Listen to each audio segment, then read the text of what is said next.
오늘 보실 말씀은 누가복음 15장 14절에서 24절까지, 11절에서 24절까지입니다. 저랑 한 절씩 교독을 하시겠습니다. 또 이르시되 어떤 사람에게 두 아들이 있는데 그 둘째가 아버지에게 말하되 아버지여 재산 중에서 내게 돌아올 분깃을 내게 주소서 하는지라 아버지가 그 살림을 각각 나눠 주었더니 그 후 며칠이 안 되어 둘째 아들이 재물을 다 모아가지고 먼 나라에 가 거기서 허랑방탕하여 그 재산을 낭비하더니 다 없앤 후 그 나라에 크게 흉년이 들어 그가 비로소 궁핍한지라 가서 그 나라 백성 중 한 사람에게 붙여 사니 그가 그를 들로 보내어 돼지를 치게 하였는데 그가 돼지 먹는 주염 열매를 배를 채우고자 하되 주는 자가 없는지라 이에 스스로 돌이켜 이르되 내 아버지에게는 양식이 풍족한 품꾼이 얼마나 많은가 나는 여기서 주려 죽는구나. 내가 일어나 아버지께 가서 이르기를 아버지 내가 하늘과 아버지께 죄를 지었사오니 이제부터는 아버지의 아들이라 일컬음을 감당하지 못하겠나이다. 나를 품꾼의 하나로 보소서 하리라 하고 이에 일어나서 아버지께로 돌아가니라. 아직도 거리가 먼데 아버지가 그를 보고 측은히 여겨 달려가 목을 안고 입을 맞추니 아들이 이르되 아버지 내가 하늘과 아버지께 죄를 지었사오니 지금부터는 아버지의 아들이라 일컬음을 감당하지 못하겠나이다 하나 아버지는 종들에게 이르되 제일 좋은 옷을 내어다가 입히고 손에 가락지를 끼우고 발에 신을 신기라. 그리고 살찐 송아지를 끌어다가 잡으라. 우리가 먹고 즐기자. 이 내 아들은 죽었다가 다시 살아났으며 내가 잃었다가 다시 얻었노라 하니 그들이 즐거워하더라. 아멘. 저희들이 살아가면서 이제 하는 여러 가지 말 가운데 어떤 얘기가 있냐면 자식들이 철들어가지고 부모에게 효도를 좀 하려고 하면 부모님이 세상에 안 계시더라 이런 말씀 얘기들을 많이 하죠. 자녀들이 부모의 마음을 잘 알면 참 좋은데 참 그 마음을 깨달아 아는 것이 쉽지가 않습니다. 그래서 부모의 마음을 알면 철이 든다는 얘기도 하기도 하고 어떤 경우는 철들면 뭐 한다 그러나요? 죽는다 이런 얘기도 하는 경우도 있습니다. 그만큼 철이 들고 또 부모의 마음을 알아서 헤아리는 것이 쉽지 않은 것이다라고 하는 의미로 그런 얘기를 하는 것입니다. 예전에 저희 집에 아들이 이제 대학에 들어가서 졸업할 때가 거의 다 돼가지고 아들 사는 집에 방문을 했더니 우리 아들이 어떤 얘기를 하냐면 엄마 아빠 예전에 내가 고등학교 다닐 때는 엄마 아빠가 집에서 해주던 얘기가 다 잔소리뿐이 안 들렸는데 자기가 이제 대학 생활을 하면서 이렇게 돌아보니까 엄마 아빠가 해준 그 잔소리들이 별로 틀린 얘기가 없더라 이런 얘기를 제 아들이 했던 기억이 있습니다. 어제 오늘 본문 묵상하다가 이제 제 아들이 했던 말이 좀 생각이 났어요. 그러면서 우리도 예수를 좀 믿고 나서 한 10년쯤 지나게 되어지면 하나님의 마음, 예수님의 마음을 좀 깊이 알아서 깨달아 알면 얼마나 좋을까 하는 생각이 들었어요.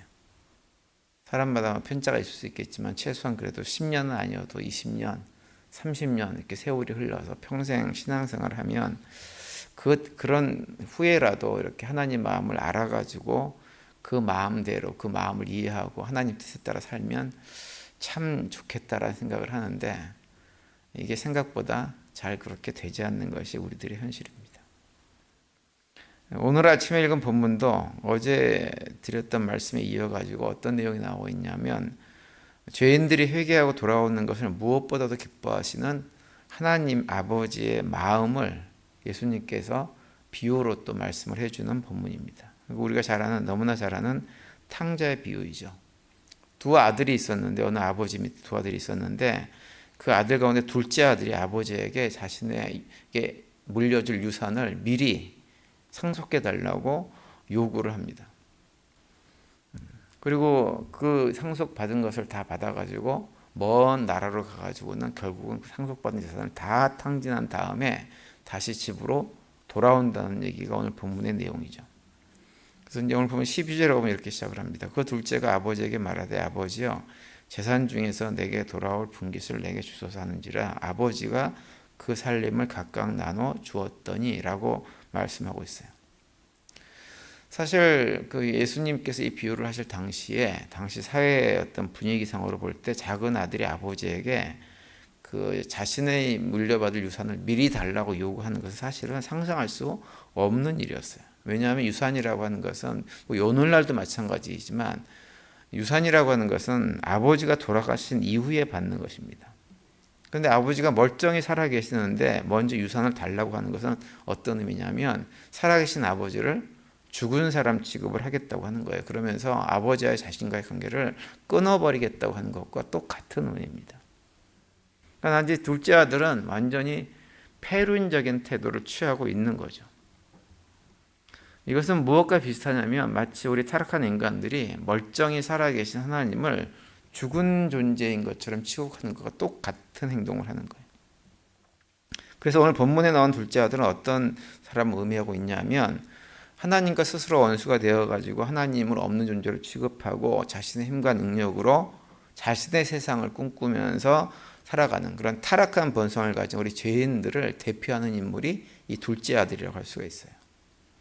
근데 놀라운 것은 뭐냐 하면 오늘 본문에 보면 아버지가 그런 패륜적인 태도를 취하는 아들의 요구를 그대로 들어준다고 하는 거예요. 오늘 우리가 읽은 비유는 어제 우리가 살펴봤던 그 잃은 양 한 마리, 잃어버린 한 드라크마 얘기하고는 조금 다릅니다. 어제 봤던 비유에서는 그 목자하고 양을 잃어버린 목자하고 한 드라크마를 잃어버린 여인이 그것을 찾기 위해서 산과들을 헤매고 온 집안을 다 뒤진 수고를 마다하지 않습니다. 근데 이 오늘 본문에 나오는 아버지는 아들이 그런 패륜적인 얘기를 하는데 그 얘기를 그대로 들어줘요. 그리고 아들이 떠나는데 아무 일도 하지 않습니다. 아무 일도 하지 않고 이 아버지는 무엇만 하냐면 그냥 떠나간 아들이 돌아오기만을 간절히 목을 빼고 기다리고 계세요. 그 모습을 오늘 보면 20절에서 잘 묘사합니다. 20절 보시면 이에 일어나서 아버지께로 돌아가니라 아직도 거리가 먼데 아버지가 그를 보고 측은히 여기 달려가 목을 안고 입을 맞추니 이렇게 돼 있어요. 여기 보면 이제 그 둘째 아들이 타국에 가서 모든 걸 다 탕진하고 고생하다가 다시 아버지 집으로 돌아오는 장면인데 아버지가 어떻게 하고 있었냐면 아직도 거리가 먼데 이 표현은 뭐냐면 집 밖에 동구밖 정도 되는 거죠. 집에서 상당히 머리에서 아들이 돌아오기만을 그냥 아버지가 기다리고 있었다고 하는 것을 보여주고 있는 것입니다. 그러니까 간절한 마음으로 그 아들이 돌아오기를 기다리고 있는 거예요. 그냥. 이 비유를 예수님께서 하신 이유는 뭐냐 하면 예수님과 함께 특별히 예수님께서 이제 세리와 죄인들과 함께 식사를 한다고 하는 것 때문에 예수님에게 문제를 제기하고 했던 바리새인들과 서기관들에게 탕자와 똑같은 삶을 살다가 이제 자신이 죄인임을 고백하고 회개하기 위해서 아버지 앞으로 나온 그 세리와 죄인들을 보면서 바리새인과 서기관들에게 너희들도 아버지가 그렇게 집 나간 아들을 갖다가 멀리서 아들이 오기만을 간절히 소망하면서 기다리고 있었던 그 마음처럼 너희들도 그런 마음을 가지고 죄인과 세리들을 바라보는 것이 마땅하지 않냐라고 하는 의미에서 이 비유를 하고 있는 것입니다. 그런데 오늘 본문에 보면 이제 그 바리새인과 서기관들을 비유해서 하기 위해서 또 다른 얘기를 또 한 가지 더 해주세요. 어떤 얘기냐면 오늘 본문에 이어진 25절 이하에 보면 자기 동생이 돌아왔다고 하는 소식을 듣고 보인 큰 아들의 행동입니다. 아버지가 자기 동생이 돌아온 것을 알고 잔치를 벌이고 하는 것에 대해서 큰아들이 동생이 돌아온 것을 기뻐한 것이 아니라 어떻게 하나요? 거기에 불만을 품습니다. 그리고 아버지를 대항합니다. 28절에 보시면 이렇게 기록하고 있죠. 그가 노하여 들어가고자 하지 아니하거늘 아버지가 나와서 권한 대로 이렇게 말씀하고 있어요. 그러니까 큰아들이 아버지가 벌인 잔치에 아버지는 막 기뻐가지고 너무너무 좋아하는데 큰아들은 어떻게 태도를 취하냐면 화가 나가지고 그 잔치 자리에도 안 가겠다고 하는 거예요. 그러면서 이 큰아들이 어떤 얘기를 하냐면 그동안에 자기 자신은 아버지 밑에서 아버지한테 순종하면서 열심히 일하기만 했음에도 불구하고 아무런 보상도 해주지 않으신 분이 어떻게 아버지 재산을 가지고 나가가지고 탕진한 모든 것들을 다 탕진하고 했던 그 아들을 받아들여가지고 이렇게 잔치를 벌일 수가 있느냐. 나는 이해할 수가 없다. 그러면서 집에 안 들어가겠다고 이렇게 지금 얘기를 하고 있는 거예요. 그 장면이 우리에게 보여주는 것은 뭐냐 하면 이 큰아들도 둘째 아들과 하나도 다르지 않은 탕자라고 하는 것을 보여주고 있는 것입니다. 작은 아들이 아버지 유산을 받아가지고 집을 나가버린 탕자가 되었다고 한다면 큰아들은 아버지 집으로 들어가기를 거부함으로 해가지고 탕자의 모습을 보여주고 있는 거예요. 예수님의 입장에서는 바리새인들과 서기관들이 자신들은 탕자도 아니고 죄인들도 아니라고 주장을 하면서 세리와 죄인들을 죄인 취급하고 상종하지 못할 취급을 하지만 사실은 예수님 입장에서 볼 때 하나님 마음의 입장에서 볼 때는 바리새인과 서기관도 똑같은 탕자에 불과하다고 하는 것을 말씀하고 있는 것입니다. 탕자 비유의 결론이 32절인데요. 32절에 보시면 아버지가 큰아들에게 이렇게 얘기합니다. 이 내 동생은 죽었다가 살아났으며 내가 잃었다가 얻었기로 우리가 즐거워하고 기뻐하는 것이 마땅하다 하니라 이렇게 말씀을 하고 있어요. 이 말씀은 아버지가 비유에 나오는 아버지가 큰 아들에게 얘기한 것이기도 하지만 동시에 바리새인과 서기관들에게도 하는 말씀입니다. 죄인들이 회개하는 것을 기뻐하고 즐거워하는 것, 죄인들이 주님 앞에 나오는 것을 기뻐하고 즐거워하는 것이 지극히 합당하고 그것이 곧 하나님 아버지의 마음이라고 하는 거예요. 이 예수님께서 주신 탕자의 비유는 어제 말씀드린 비유하고 또 다른 점 하나 가지고 또 있는데 그건 뭐냐면 어제 비유에 나오는 양이나 이 한 드라크마 같은 경우는 어떤 존재들이냐면요. 말을 하지 못하는 존재들입니다. 그래서 말을 못하는 존재들인 양이나 드라크마 같은 경우에 대해서는 사실은 우리가 살아가면서 이웃과의 관계 속에서 그런 존재들에 대해서는 그다지 그렇게 아버지 하나님의 마음을 품고 불쌍히 여기고 봐주는 것이 어렵지 않습니다. 그냥 어떤 경우는 그런 대상들에게는 좀 이렇게 마음을 너그럽게 가질 수 있는 것이 훨씬 더 쉬워집니다. 그런데 우리 주변에는 그런 존재들만 있는 것이 아니에요. 둘째 아들같이 아버지의 권위를 대항하고 직접적으로 도전하는 사람들도 많이 있습니다. 다시 얘기하면 나에게 직접적으로 도전하고 함부로 하는 사람도 주변에 많이 있어요. 그래서 도저히 용서가 안 되고 용납이 안 되는 그런 사람들이 덜어 있습니다. 그런 사람들을 만나게 되어지면 용서가 하고 싶어지지도 않고 그냥 원수로 그냥 사는 것이 그냥 마땅하다 이렇게 포기해버리고 살아가게 되어지는 거죠. 오늘 본문에 나오는 그 아들들은 바로 그러한 존재들입니다. 그런데 이제 우리가 그런 사람과 관계를 해서 용서를 못하는 그런 마음을 가지고 있게 되어지면 어떤 생각이 드냐 하면 하늘에 계신 하나님도 우리의 아버지도 우리와 똑같은 마음을 가지신 분이라는 생각을 하게 돼 있어요.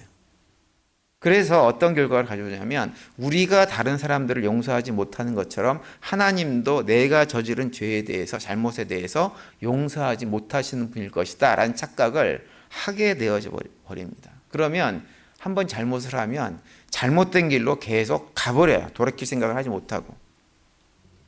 특히 어떤 일이 벌어지냐면 삶 속에서 내가 정말로 하나님 백성으로 하지 말아야 될 것이 있는데 선을 넘어버리는 일들을 하게 되어지면 그 다음부터는 막 나가버립니다.